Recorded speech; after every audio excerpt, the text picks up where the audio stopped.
Welcome back to Seriously Funny. I'm your host, Mashnor Kabir, and I pronounce it caramel. First, I want to say that last week I completely forgot to mention that I'd watched Promise Neverland, both seasons. I can see why a lot of people didn't like the second season, especially near the end, but the first season was pretty great. So if you're interested in some thriller sort of stuff, go watch that. I finished ReZero Season 2, and now I want to watch a Season 3, so that should be enough for my thoughts there. I've also begun rewatching the Quintessential Quintuplets. If you're lonely and like romance anime, that's for you. With the anime comments aside, when you're listening to this, I've finished all my exams and my fasting, and I'm probably on a beach somewhere drinking a fancy drink, non-alcoholic, of course, because alcohol is stupid. Now, to get to the actual contents of this episode. That was a pretty quick intro, huh? Yeah, you like that, don't lie. It's gonna be another sort of just randomly put together sort of episode, no coherent process through the entire thing. So I hope you're cool with that. It's just this one today, just a little bit more humor, fills up some time, some space. So if you have something else to do, here is your background noise. Firstly, those "I'm really alive" type of thoughts are insane. You know those thoughts you get sometimes, when you're outside, for example. Let's say this is before the Rona, back in the Stone Ages, you're outside. Enjoying that caramel frappuccino from Starbucks because you're a basic biddy, and then you see someone walking, and out of nowhere, a bunch of random neurons fire in your brain, pew pew pew, and you have the thought, holy crap, that person is like a real person. They have their own life, they exist. Does that mean I exist too? What? Thoughts like that are insane. They don't go anywhere either. So you're left just straight blue balled by this absolute eureka moment that doesn't actually bring you any practical information. These thoughts are probably the biggest tease in human history, right behind a wet dream. I mean, think about this, okay? Imagine you wake up, and now there's a wet spot in your trousers. You gotta clean your effing bed. However, you don't remember your effing dream. So you had a wet dream and you can't recall it. So what happens is that you wake up with a mess that you have to clean up, and you don't even get to see or remember that biddy in your dream, bro. It's so sad, so much pain. It's the biggest scam in all of the world. God's made a lot of things, but if God ever made a scam, it would be wet dreams. Those things suck. How stupid. Imagine having one and not remembering it. How horrible, dude. That sucks ball sacks. Oh my God. One of the worst times in life. Anyways, I hope none of you ever have to experience that, although it's natural, so you probably will. And if when you do, remember this, and my condolences. But anyways, yeah, these whole eureka moments where you realize that you exist and other people exist, that doesn't actually bring you any practical information. A random firing of your neurons leaves you with a semi-chub in your pants and doesn't finish you off. It's horrible. That's why the goal is to not think ever, just so that you can avoid these horrible, horrible teases where the life just edges you. If you know, you know. Overall, though, I mean, they are really interesting thoughts, and sometimes if you can avoid thinking about the wet spot in your trousers after having the thought, you realize that what triggered that wet spot is actually really cool. When you look at your hand and you realize that you have control over your fingers, and maybe you know a bit of biology, and you remember failing the unit on the animal cell, and you realize that you have trillions of those tiny things in your body. When it's blown up on the projector screen and the thing is huge and is bigger than your effing face, then, you think, oh my God, what a complex thing. But those things are incredibly small, and they comprise your entire body. It's quite cracked. Not even you know, it's not even in your body. It is your body. It comprises the entire thing. Cells, that is. And, that first example where other people are people, man, that one still gets to me. I'm not going to lie. So I have an issue where I have trouble identifying other people as their own individual beings and their own individual actors. And the fact that people exist even when they're not in front of me is kind of a crazy thought. That means there's like legitimately 7 billion people, almost 8 billion people on the planet. Holy crap. Oh, that's a lot of people, dude. That's a big number. Well, one thing you learn when you study like either math, kind of math. I mean, if for math, if you're in like higher tier calculus and you're studying, how would you say, man? I mean, you're studying limits, and the limit is it's as something gets infinitely close to a point, and you're playing around with infinity there, which is it's not even a number, it's a concept, but it's the biggest quantity in the universe, and so when you go there, obviously quantifying infinity is not a humanly possible. Your brain can't. Your brain is a finite thing. And so comprehending infinity is kind of not literally, it's just completely impossible, point blank, period. But when you study other things, i.e., astrology, if you study the stars and, the cosmos and cosmology and it's astronomy, right? I think so. Anyways, when you study those things, the space stuff, space is really, really, really big, and there's a lot of really, really, really big things inside of space. And so when you start studying that stuff, you start seeing these enormous numbers, like huge numbers, like 10 to the like effing 26, which is like 10 bazillion, bazillion, bazillion. And so, when you see these numbers, it's like, wow, big number. Quantifying that and like truly putting that into human perspective and understanding how much that really is so hard. Like, I once had someone show me what like $1 billion worth of money would be, and they took a notes on like a computer, like the notes app on the computer, and they typed in 100,000 and they pasted 100,000 however many times it would take to make a billion. I think 100,000 times 100,000. I think 100,000 squared is 1 billion. I'm not sure. And holy crap, like there was so many zeros. And then they said, imagine, and they said, you could probably live your entire life off this. I'm like, there's no way. Like, people would run through that.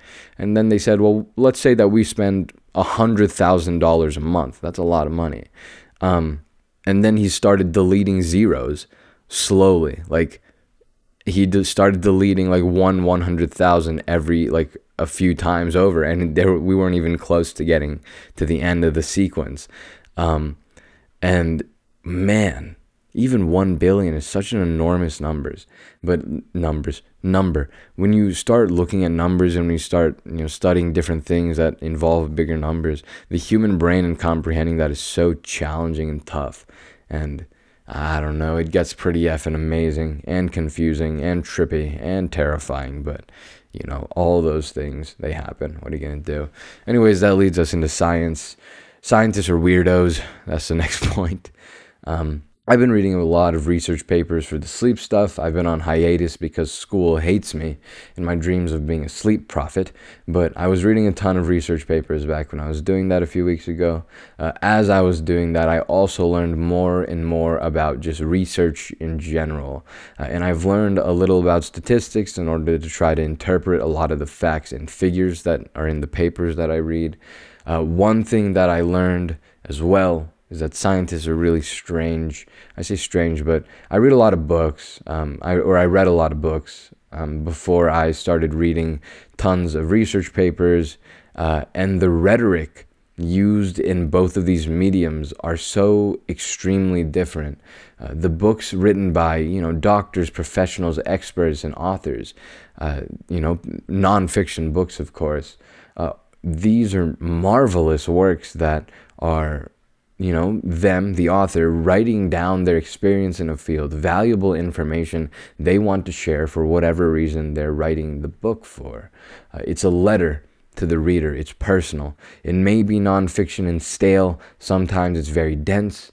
It's still a from me to you sort of vibe when you see the books. But in research papers or meta-analyses, academic works, it's a writing of facts. It's a documentation of facts. It's not a letter. It's not, from me to you.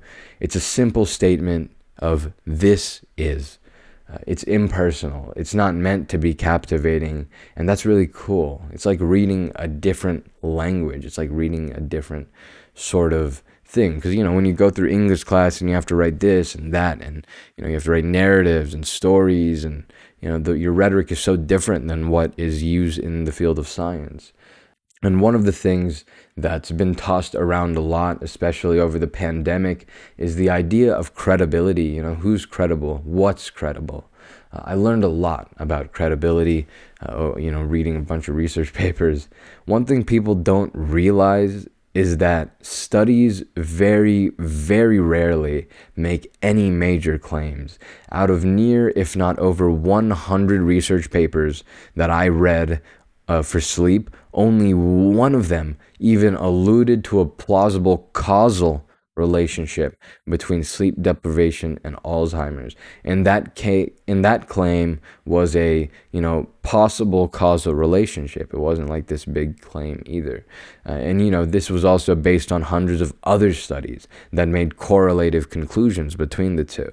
And then they offered evidence as to why it was happening, not just saying that they're correlated.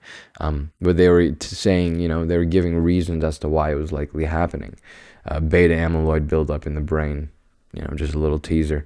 But citing research papers, saying that I read a paper that said X. People really often misquote these things. You want to say that you read this paper that showed whatever, when the correct way that you should probably be mentioning these things is, multiple papers I read showed a connection between X and Y.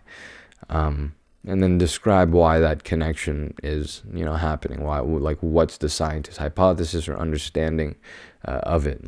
So with the beta amyloid, I read a bunch of papers that connected Alzheimer's disease with, sleep deprivation. And the reason that they found that was that people that don't sleep during NREM 3 and 4, your cerebrospinal fluid, SCF, or CSF, sorry. Your CSF comes up into your brain and clears out a bunch of waste products. One of those waste products is beta amyloid. And what we see in Alzheimer's patients is that their brain has a buildup of beta amyloid. And so that lets us know that it seems like that's like the reason that it could be, that's the reason it's correlated.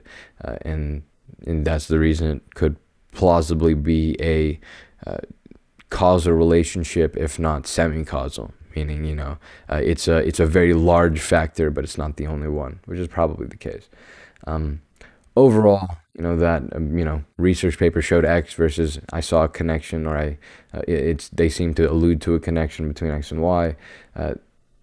They're different, but scientists are really, really cool.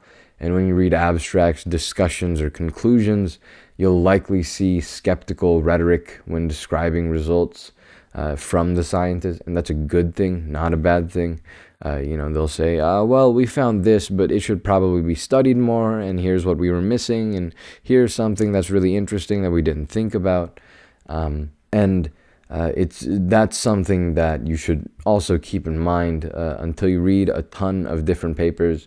And maybe you can say you've read 500 papers and can make a plausible causal relationship. But yeah, it's a good time. Research papers are fun. I find them to be intriguing, entertaining, and enthralling, but other people say they're boring. So, F them. But, what are you going to do, losers? A few months ago in engineering class, the teacher asked a question. This is going to get to what the title of this episode is. The teacher asked the question, what is heat? And a question that on first listen, most people would think that they know the answer. Well, heat is, and a lot of people will stop there, and then some other people will continue. Heat is, how hot something is. It's the measure of how hot something is. All right, Einstein, thanks for that. Yeah, heat is the measure of how hot something is. Thank you. Thank you so effing much.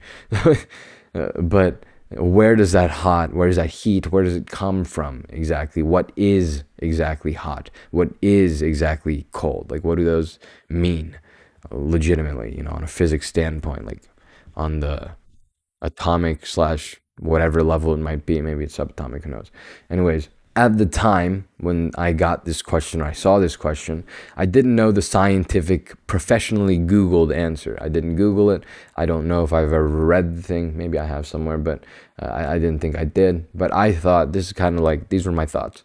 I know that when I'm cold, I shiver. Shivering is a thing that your body does to make it warmer in the heat by making it move more. I also know that all things are made out of atoms. Moreover, when ice becomes water and water becomes vapor, the atoms move more. So I concluded that heat must be the movement of atoms, and the word for movement in science is kinetic energy. So heat is the measure of the kinetic energy of the atoms within an object. And that really, really complicated sentence I just got from simple facts that we all probably know. And also, I did later, after I wrote that, Google the answer, and yes, that is the correct answer. That is how heat happens. That is how heat is determined. It's when you shine a light on things, atoms get excited, they start vibrating more, and it gets hot. More kinetic energy that is dissipated in the form of thermal energy. So, yeah, that creates heat. But yeah, what this tells us is that by observing simple things around you, I looked at shivering, and sure, the atom thing, that's the only, that's basic science. You can learn a lot about the world. A lot of people wonder how becoming enlightened can help you to understand so much about the world. Part of enlightenment is described as knowing the true nature of everything. And the reason that this is because by meditating and doing all the practices required to be enlightened, you observe yourself, you watch your breath, you watch your body, your twitches, your movements, your thoughts. You observe every facet of yourself. And when you can move that meditation into the world and you observe trees, clouds, the sun, water, wind, you can learn a lot about science, physics, and chemistry. Although you may not know the terms, of course, the language, what atoms are, what kinetic energy is, but you'll understand the concepts and the workings of the world.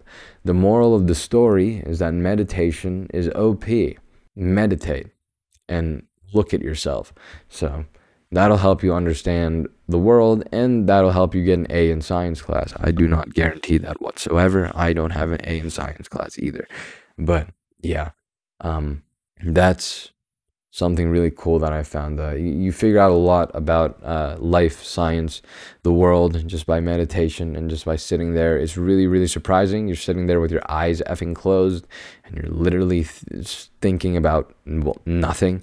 So that's, it's interesting how thinking about nothing and doing nothing can reveal so much about life and the world to you. And I mean, it's the world that we live in, right? So it's very interesting. I just had, remember at the top of the episode, I had the, we exist type of thing. I literally just looked out my window. I saw a giant, like a building, and buildings are pretty big. And I thought, wow, that entire thing is made out of atoms. And then my brain just broke again. I just had one of those thoughts on the podcast. What a great effing time, right at the end. But yeah, that's gonna be all for this week. Next time we talk, I'll have been liberated from prison. I mean, school. So that's really cool. I'll probably need to record 2 episodes the next time I record, because I have to attend a graduation in 2 weeks. But we'll see what happens. Thank you so much for listening. I hope that you have a great week, and school is slowly winding down for you all, and you can follow your dreams of studying something you care about when you actually end up playing video games for 3 months. I'll see you in Apex Legends. Yeah, I will see you next week. I love you.